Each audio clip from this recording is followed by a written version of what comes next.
की सबसे बड़ी खबर के साथ, जहां रायसेन रेप कांड से जो आरोपी है वो गिरफ्तार हो गया है। आपको बता दें, रेप का आरोपी गिरफ्तार कर लिया गया है। पुलिस ने आरोपी को भोपाल से गिरफ्तार किया। शॉट एनकाउंटर के बाद आरोपी गिरफ्तार हुआ। दरिंदे सलमान ने भागने की कोशिश की थी। शॉट एनकाउंटर में आरोपी के पैर में गोली लगी।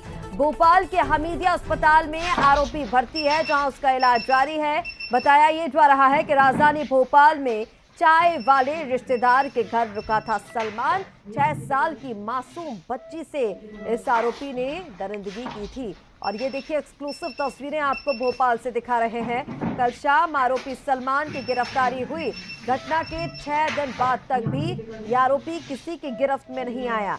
और देखिए, कल इस आरोपी को गिरफ्तार जब किया गया तो आरोपी ने बताया कि जंगल के रास्ते रायसेन से पैदल राजधानी भोपाल ये आरोपी पहुंचा था। इस आरोपी की गिरफ्तारी के लिए हमने देखा जगह जगह प्रदर्शन किए गए, विरोध प्रदर्शन किया गया, सड़कों पर उतरे लोग। और ऐसे में जब आरोपी की गिरफ्तारी हो गई है तो कड़ी सुरक्षा व्यवस्था अस्पताल के बाहर भी है। और ऐसे में ये तस्वीरें आपको दिखा रहे हैं। और चलिए सीधा रुख करेंगे संवाददाता सनी मालवीय का, हमारे साथ लाइव जुड़ रहे हैं इस वक्त। सनी, क्या अपडेट मिल पा रहे हैं? आरोपी को यहां से कब तक लेकर जाया जाएगा? और क्योंकि देखिए, स्थिति बहुत ही ज्यादा तनावपूर्ण थी इस पूरी घटना के बाद से, जगह जगह हमने देखा प्रदर्शन हो रहे थे। अभी वहां जहां आरोपी भर्ती है अस्पताल के बाहर, क्या स्थिति बनी हुई है? कैसे उसे वहां से लेकर जाया जाएगा?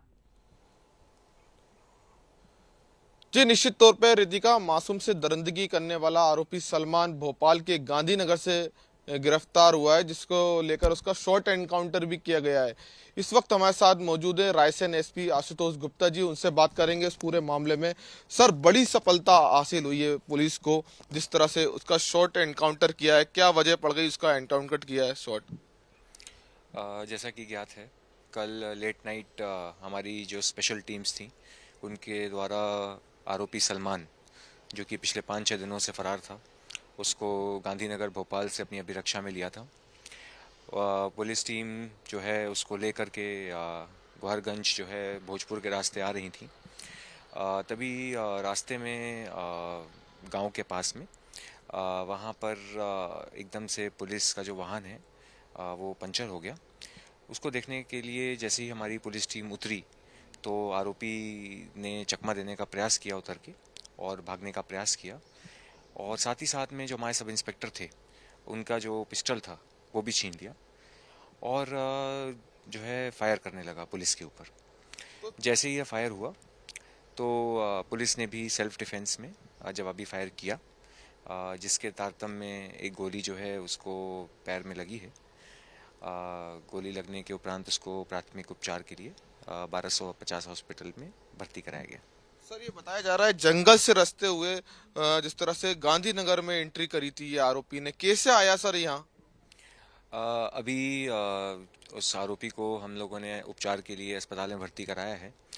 चूँकि अभी वो डॉक्टर्स की देखरेख में है तो उससे अभी विस्तृत पूछताछ नहीं हो पाई है।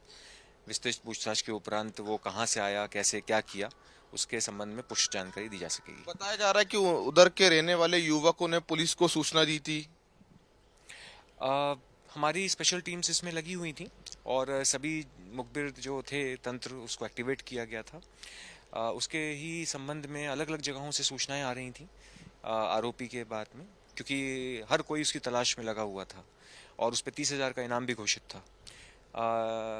इसी के तहत जो है एक सटीक जानकारी गांधीनगर के पास से 11 नंबर जो क्षेत्र है वहाँ से मिली थी, और उसी पे एक्ट करते हुए ये कार्रवाई की गई है। सर, इसको आरोपी को कौन पनाह दे रहा था, संरक्षण दे रहा था, जिस जगह गांधीनगर की बस्ती में रुका था? अभी जब इसको पकड़ा गया था तो ये तो अकेले ही वहाँ पे घूम रहा था। एक चाय की दुकान पे इसको पकड़ा गया है। अभी इसको और कौन क्या कर रहा था और किसके साथ टच में था, ये सब चीज़ें जो हैं पूछताछ के बाद में इसका खुलासा किया जाएगा। गोरगंज में सुरक्षा के तौर पर क्या तैयारी है पुलिस की, जिस तरह से आरोपी अब गिरफ्तार हो गया है, तनावपूर्ण स्थिति बनी हुई है उधर? हमारी पुलिस टीमें जो है वैसे भी लगातार सर्चिंग कर रही थी। उन सभी पुलिस टीम्स जो है वो संवेदनशील स्थानों पर पेट्रोलिंग और रिजर्व बल का डिप्लॉयमेंट लगातार जो है उस क्षेत्र में बना हुआ है। और मेरा सभी रायसेन वासियों से रिक्वेस्ट है जैसा कि आपको विदित है, इस विभत्स कांड के आरोपी को पुलिस के द्वारा गिरफ्तार कर लिया गया है। तो सभी लोगों से शांति बनाए रखने की अपील है।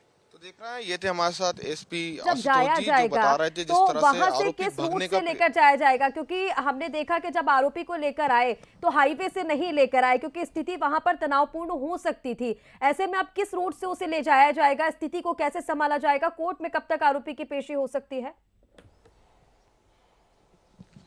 जी निश्चित तौर पे अभी जिस तरह से बताया जा रहा है कि जिस तरह से एसपी आशुतोष गुप्ता जी ने इस पूरे मामले में हमसे बात की, उन्होंने बताया कि जिस तरह से भोपाल से ले जाते हुए इसको गौरगंज ले आया जा रहा था। भोजपुर में जो है आरोपी जो है भागने का प्रयास कर रहा था, उसी दौरान जो है उसका शॉर्ट एनकाउंटर किया गया और जिस तरह से राजधानी भोपाल के हमीदी अस्पताल में उसका उपचार जारी है और लगातार डॉक्टरों की निगरानी में ये इलाज किया जा रहा है। अब जो है इस मामले को लेकर जिस तरह से गौरगंज पुलिस जो है पूरा मोर्चा संभाल लिया है, सुरक्षा के तौर पर तमाम जो फोर्सेस हैं वो वहां पहुंच चुकी हैं। जी बिल्कुल सनी, और ये भी बताइए क्योंकि ये एक बड़ा सवाल है। अब जैसे में हम लगातार इस बात के बारे में चर्चा भी कर रहे थे, पुलिस की तरफ से कहा भी गया था कि 20 टीमें बनाई गई हैं जो अलग अलग क्षेत्रों में सर्चिंग कर रही हैं। जंगलों में भी सर्चिंग की जा रही थी, रायसेन के जितने भी रूट हैं जो यहाँ वहां जाते हैं वहां पर भी सर्चिंग थी। तो ऐसे में कैसे यह आरोपी 6 से 8 दिन तक बचा रहा पुलिस की नजरों से? जी निश्चित तौर पे जिस तरह से आरोपी ने बताया कि जंगल से रास्ते होते हुए वो गांधीनगर में उसने दाखिल हुआ था और इस मामले को लेकर लगातार जो है आरोपी अभी जो है अस्पताल में उसका इलाज किया जा रहा है। उसके बाद उससे पूछताछ की जाएगी किस तरह से उसने वारदात को अंजाम दिया है, क्योंकि देर रात जो है गांधीनगर इलाके से जो है आरोपी को हिरासत में जो है भोपाल पुलिस ने लिया था और जिस तरह से हिंदूवादी संगठनों ने जमकर जो है नारेबाजी भी की थी।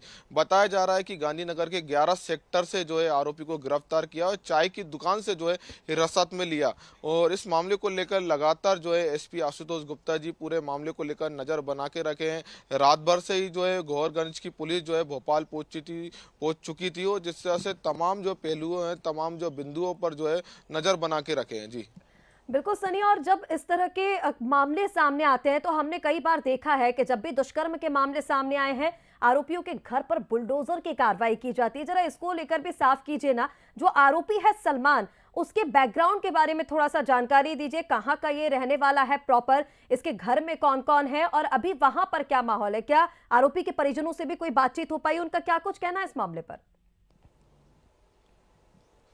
जी बिल्कुल इस पूरे मसले की बात किया तो इस पूरे मामले में जिस तरह से जो सीहोर जिले के शामपुर का ये आरोपी सलमान रहने वाला है और जिस तरह से अपने घर वालों के साथ ही वो रहता था और जिस तरह से गौरगंज में जो है गार्ड की नौकरी करता था और वहीं पर जो है जिस तरह से मासूम बिटिया के जो पिता हैं उसके घर में आना जाना था, उसी दौरान जो है बेला फुसला कर जो है उस मासूम बिटिया को जो है जंगल ले गया था, उसके साथ घिनौना कृत्य किया गया।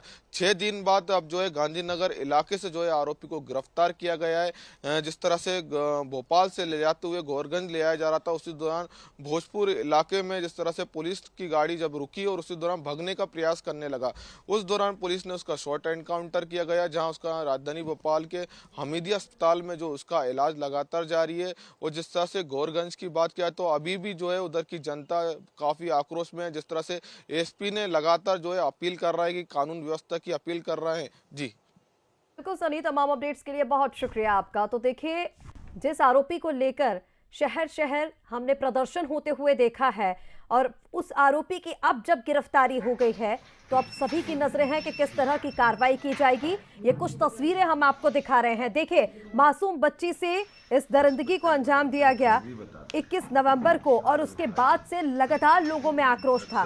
मासूम बच्ची से जिस आरोपी ने रेप किया उसका सीसीटीवी फुटेज भी निकलकर सामने आए, 2 फुटेज निकलकर सामने आए थे।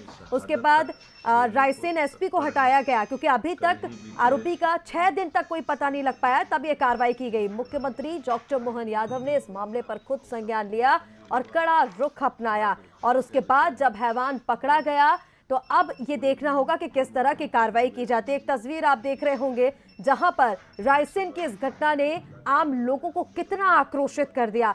सड़कों पर आम जनता उतरी, जिसमें बच्चे शामिल रहे, महिलाएं शामिल रहीं और लोगों ने उग्र प्रदर्शन जगह जगह किया। जनता की तरफ से मांग की जा रही थी कि इस आरोपी को फांसी की सजा दी पाए। हालांकि अभी आरोपी का इलाज जारी है अस्पताल में, क्योंकि शॉट एनकाउंटर में पैर में गोली लगी है। आगे देखना होगा कि अब क्या कार्रवाई की जाती, किस तरह की कार्रवाई की जाएगी। अब रुक